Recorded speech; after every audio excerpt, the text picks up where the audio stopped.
Hey guys, welcome to the Field of 68 YouTube channel. If you like what you see here, hit that subscribe button and you'll get more college basketball content just like this.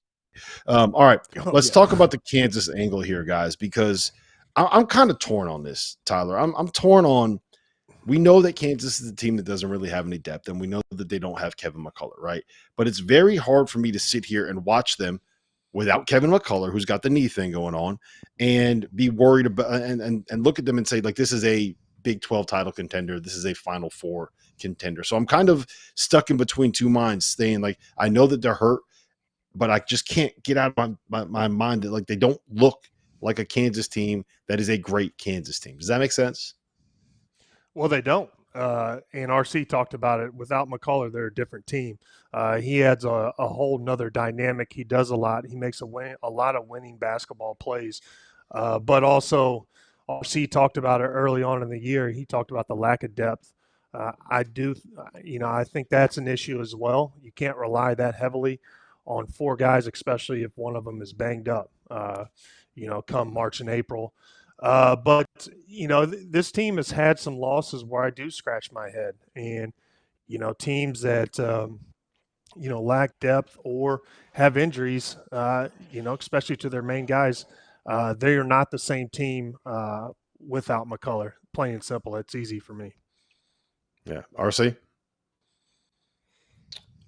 He's their best all around player, right? And it's hard for any team to miss a play because you're talking about a guy that impacts it on both ends of the floor. We're Mhm. not talking about a guy that's just one dimensional. I mean, he's a guy you can be like, all right, lock him up, let's slow him down, and he's capable of doing that. A very versatile defender. So you had another defender out there, which they needed tonight. With the shooting ability of BYU, you can't replace guys like that. That's like taking a shed out of Utah, out of Houston. You can't. I mean, there's certain guys you can't just replace. They're just too good on both ends of the floor. And when you got a two-way player and the impact that they make, it just changes everything. And they're not going to be the same without him. And the thing that I have is if he comes back and he's completely healthy, then they're back to being a dangerous team, no matter who Well, you let me match them ask you up with. this. Do you hold him out? Like, if you put yourself in Bill Self's shoes right now, do you hold him out until he actually is healthy, until maybe the Big 12 tournament or the NCAA tournament? Yeah, Because they're getting absolutely, in, right? All absolutely, they're playing for absolutely, is seeding. absolutely. They're in. They're in. They're in. They're just playing for seeding. I don't even see a reason to put him back out there and compromise him until he's completely healthy. Right? I mean, it's none of these games are going to matter if they lost out. It's just seeding. They're in. There's nothing to worry about there. If he comes back in, and if it's the Big 10, Big 12 tournament, then fine. You put him out there, let him get his legs under conditioning a little bit, but. Uh, the only thing I worry about is just he's starting to creep into that time of I'm wondering about timing, right? Like I don't want him to be out Mhm. until the NCAA tournament.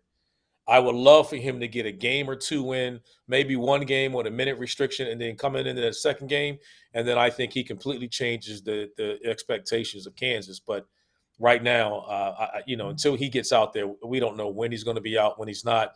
I thought he was close before, and he's still not back. So, I'm done guessing or trying to figure it out. We'll just have to wait and see. But when he comes back, obviously he'll make an impact.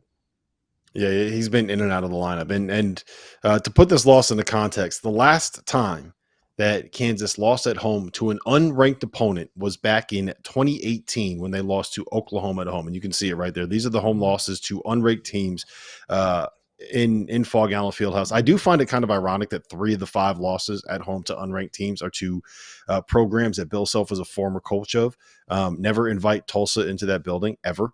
Don't let them in. Don't let them see it. Don't let them find a way to get into the building. Um, Tyler, let's say McCullar does come back and he is back to 95% of what he was before, right? He's still playing like the All American.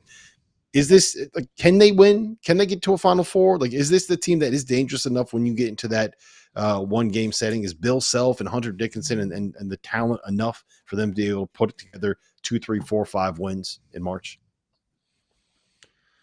Yeah, I do. I think if McCullough is healthy and he plays like himself, I do think that this team could go on a deep tournament run.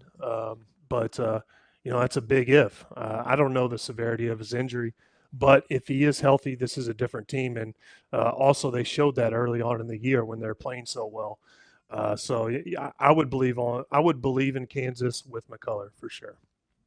Thank you for watching the Field of 68. If you've enjoyed what you've seen here, hit that like button, share this link with your friends, or check out the description for some other places that you can consume Field of 68 content.